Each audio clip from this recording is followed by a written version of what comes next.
It had all the makings of an epic afternoon. Number 1 versus number 2 in the NWSL heading into the weekend. A chance for the KC Current to get revenge on Orlando Pride after the Pride spoiled KC's chance to host their own championship match. And a nationally broadcast game on CBS. But that last part helped ruin NWSL's biggest match of 2025. Players especially are happy about this delay right now. Well, we know you guys are behind us. We want you here. We need you here. But many fans would not return when this game was eventually played, including myself. Hey, it's your Soccer Zombie, Tom Franklin here, and I truly intended for this vlog to be an epic vlog of two great women's teams going at it, and it just did not materialize that way because the NWSL had some epically poor planning with this match, and apparently the folks at the NWSL are incapable of monitoring a weather forecast. Hold up, Tom from the past. It's not just NWSL's fault on this one. Hi, it's Tom from the future, and to be honest with you, I'm kind of glad that I'm taking a couple days to do this video now that all the frustration has subsided from Saturday, and I can look back on this with some reason. Not total understanding, mind you, but reason. And I will warn you in advance that I do not place any blame on KC Current or Orlando Pride for what happened on Saturday. They were just as much of a victim of this as anyone. And I debated even doing this video in the first place because I don't want this channel to come across as mean-spirited or as a place you go for cringe hot takes. But as someone that examines the developing soccer landscape in America, I feel that this is an unfortunate but necessary chapter in America's soccer story. And it's another example of how a developing league in America has to balance profitability with common sense. Again, the game did take place, but I couldn't stay for it because I had to be home in St. Louis, and that's a 4-hour drive from Kansas City. And also I couldn't stay because, well, I'll just let Tom from the past take over for a little while. And I also have a laptop in my car that if it's going to be here any longer, it might explode. So I have to practice safety first. I don't want to start a car fire in the parking lot here. But like, just take a look here. Everyone is leaving. Everyone is leaving. And as you'll see, this could all have been averted. But let's go into the vlog. It starts off happy, but then, well, you'll see. And there she is, the amazing CPKC Stadium, the home of the Kansas City Current. Just amazing to me that we even have a place like this just for women's soccer. Just goes to show you how not just soccer has grown in America, but women's soccer as well. And as you can see, progress being made on transforming this riverfront area in Kansas City. And there's two things evident that you can see here. Number one, oh, there's downtown KC, that's one. But then the other is that there is not a cloud in the sky, so the sun is just raining down all of its energy today. So you can see here, it is boiling here in Kansas City today. So please drop a like and follow the instructions on the bottom of your screen because quite frankly, it'll help me make sure that I have air conditioning in my car after the game because I'm gonna need it. And as I walked down the path to get to the stadium, which is very makeshift because of all the construction going on, I was very excited to talk to other fans and experts covering this team about what this game truly means. He's big, he's got a big beard, and he is painted in teal. It is the one and only Teal Man, and this is the big one, Orlando Pride. How long have you had this game circled on your calendar? Since it was announced at the beginning of the year. I mean, we knew this is going to be a big one.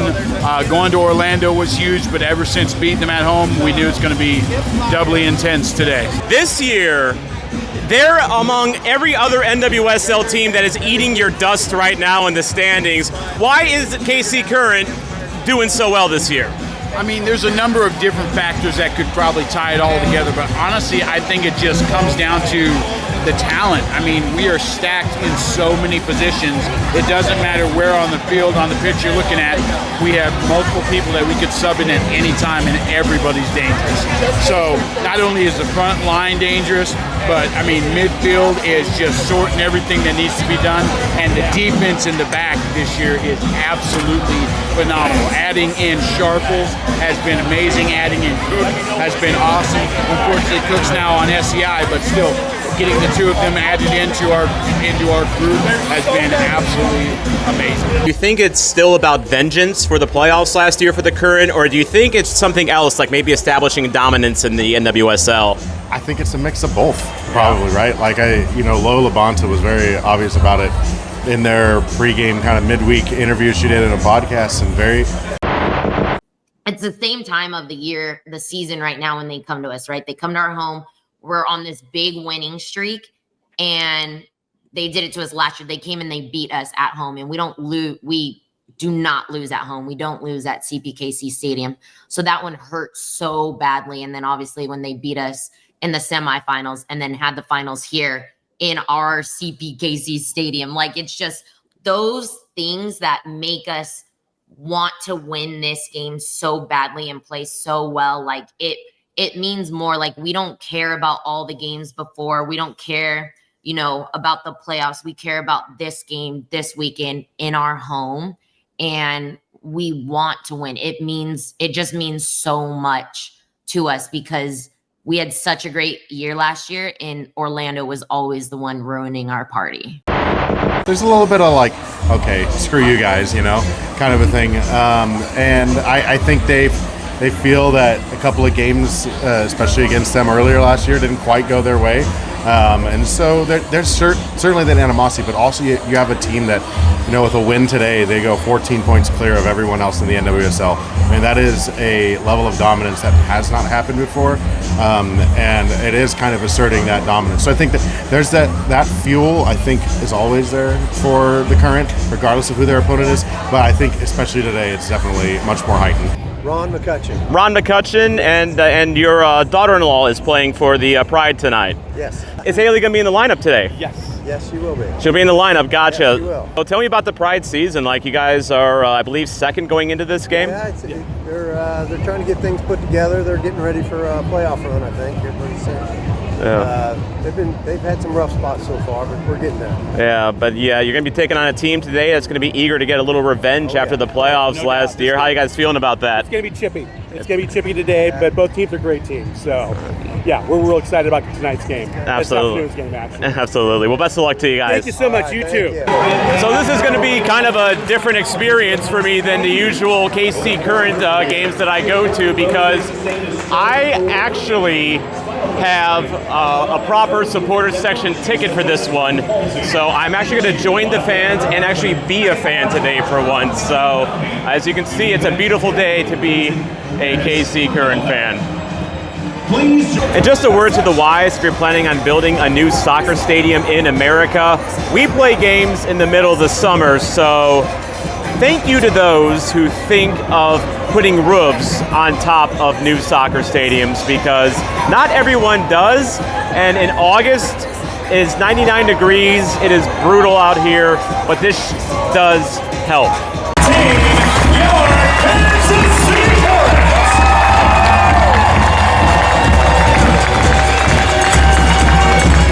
Why are the Currents so good this year? I think Vlatko really, I think this is where he's really shining. I think he's showing with people being out, new people coming in, Lorena coming in, just Santnor coming in, just shows that he knows how to build a quality team. And I think it's the vibe of the team. Every time you see him The stage was set, the vibes were high, and we were about to kick off this epic encounter. But then everyone at CPKC Stadium got to learn what a wet bulb globe temperature is. Welcome to the NWSL, where you need a tripod to determine whether it's hot. Spoiler alert, it's hot. So what is a wet globe bulb temperature, you ask? Well, The Athletic covered this calamity on their website, and they explicitly said that the WGBT, as I'm going to call it from here on out, measures heat stress in direct sunlight, accounting for factors such as temperature, humidity, wind speed, sun angle, and cloud coverage. And by NWSL rules, this magical number could not exceed 92.3 degrees Fahrenheit, but at kickoff, off, that metric was closer to 94 degrees. Oh, and by the way, this game was also delayed a little bit because of the WNBA game going 5 minutes too long. So, slight change of plans. It is 3:10 now. There should be soccer being played on this field right now. As you can see, nothing going on. That is because it has now hit 100 degrees in Kansas City, and they've delayed the start of this game, so could be a long afternoon. So that means we have some time to do some superstar stalking, and you are looking at one of the co-owners of the KC Current, Patrick Mahomes, just sitting and chilling like the rest of us. While we wait for the game to not be so dang hot, time to see an old friend. Good to see you, buddy.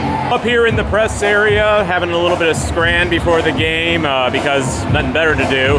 But I want to show you what's going on down on the field. The weather device is back, and they are trying to determine if we can play. I think we're good to go. I'll eat to that.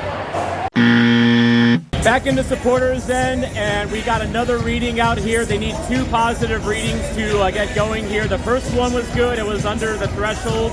So hopefully the second one is going to be as well, although the sun has come back out. Hopefully that hasn't heated things up too much. We'll get a verdict here in just a moment. All right, guys, there's your verdict. We're playing soccer today, finally. Nope. False alarm. I guess the last reading wasn't good enough. Then we gotta wait another 15 minutes, and it's now an hour. Here is a look at the last matchup. Hey, there's Steelman. This is a matchup of your Kansas City Current and the Orlando Pride back in May of this year. Down this one way. All right, now we are watching old soccer games because there's nothing else going on. Fighting boredom the KC way.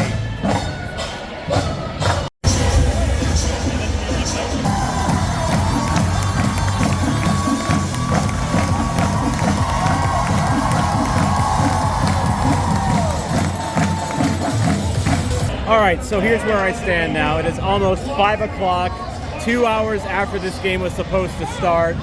I have a laptop in my car. If it gets to 5 o'clock and it's now 4:40, I'm gonna have to leave. And I'm not gonna be a very happy camper, and this vlog is gonna turn into a rant against the NWSL. And well, that's kind of what happened. I'm doing a vlog now on a game that I couldn't attend, and I left right after this segment. I mean, this looks more like an infirmary ward than it does a soccer game. Everyone here is just out here in the concourse sheltering.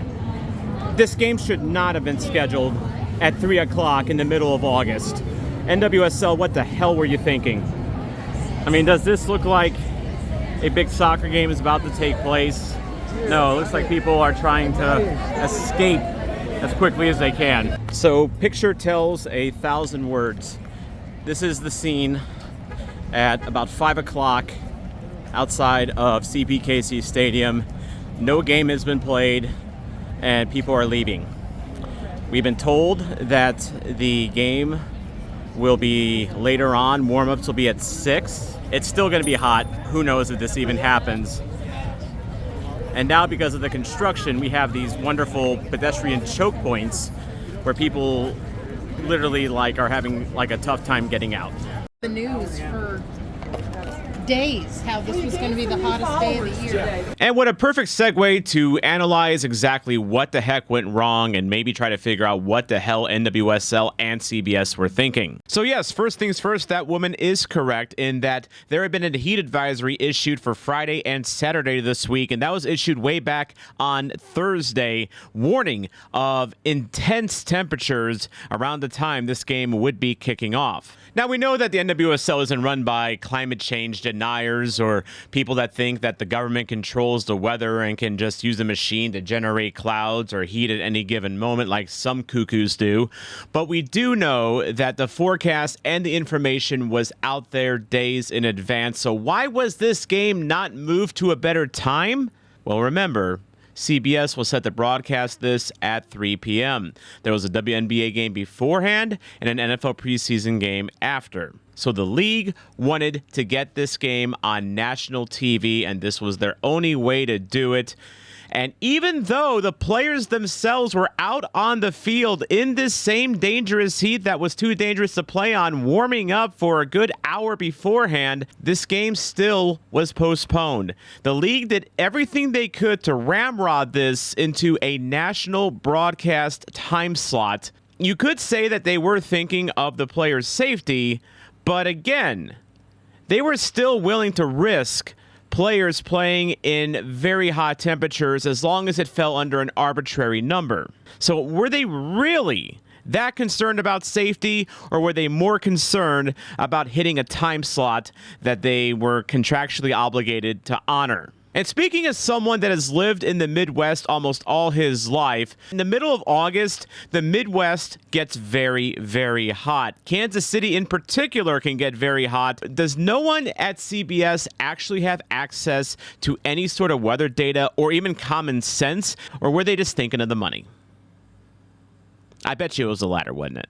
And this is not the first rodeo the NWSL has had with extreme heat. In 2017, Rachel Daly, a forward for Houston Dash, collapsed on the field during the final minute of a match against the Seattle Reign. However, the temperature at the stadium was 92 degrees at the time the game kicked off at 3 p.m.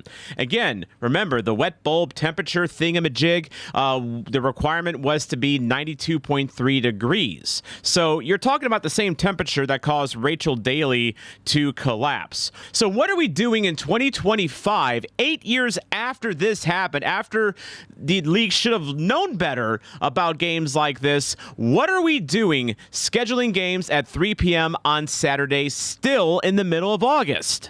Now, at the same time, though, I'm not going to sit here and downplay the fact that a professional women's soccer league has a national broadcast deal. It's a big step for NWSL, and it's a big thing, and it's something that ordinarily should be celebrated.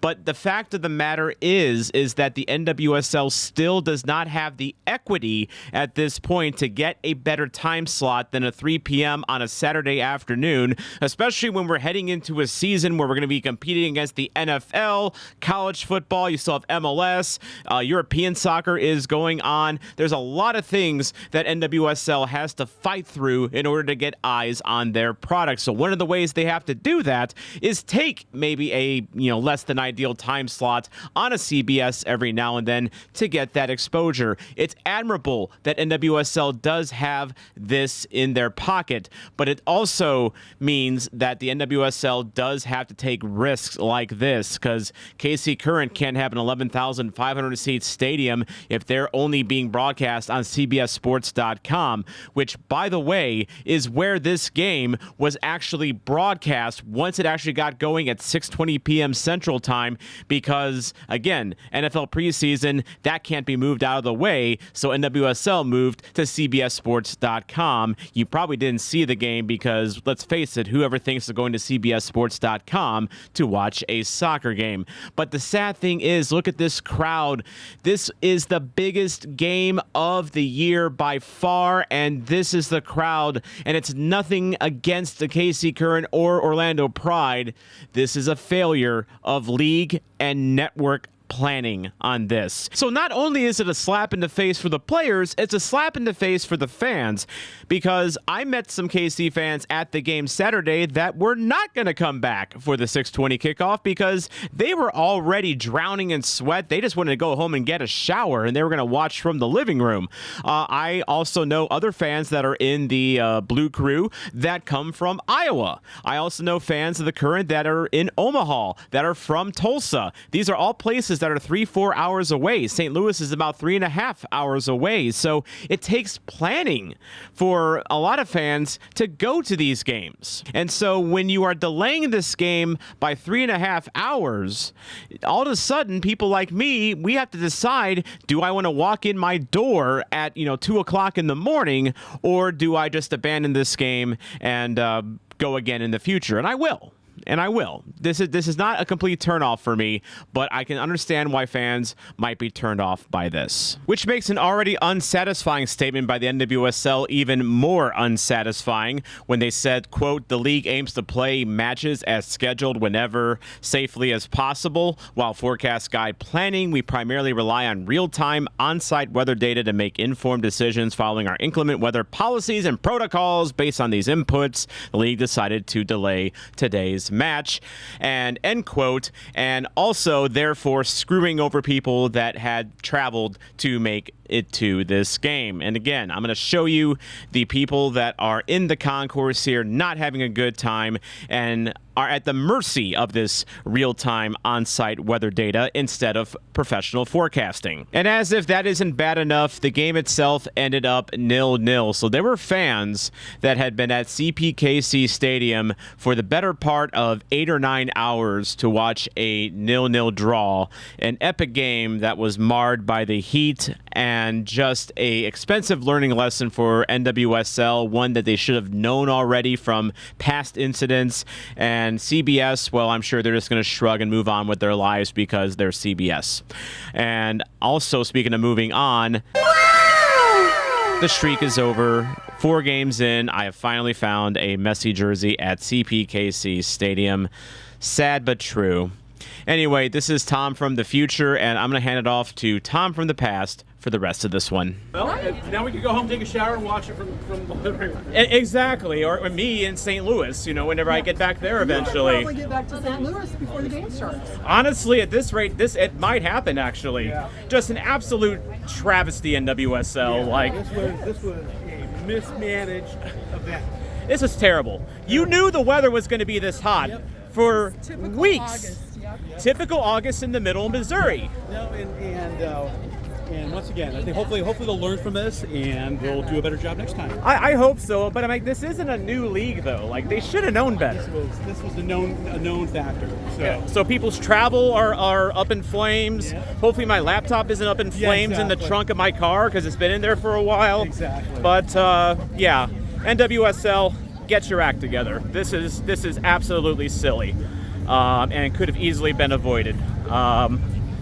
Yeah, sorry I didn't bring you a game today, but follow the instructions at the bottom of your screen. Hit like and subscribe so I can afford to have AC in my car to make sure I don't melt on the way back. This is your soccer zombie, Tom Franklin, and I want to say for the record, I do love the KC Current. This isn't the Current's fault. I love going to the games. I will be back at some point. I think this was an NWSL mismanaged mess. And so if you want to see happier KC Current videos, I'm going to put one up right over here by the construction crane.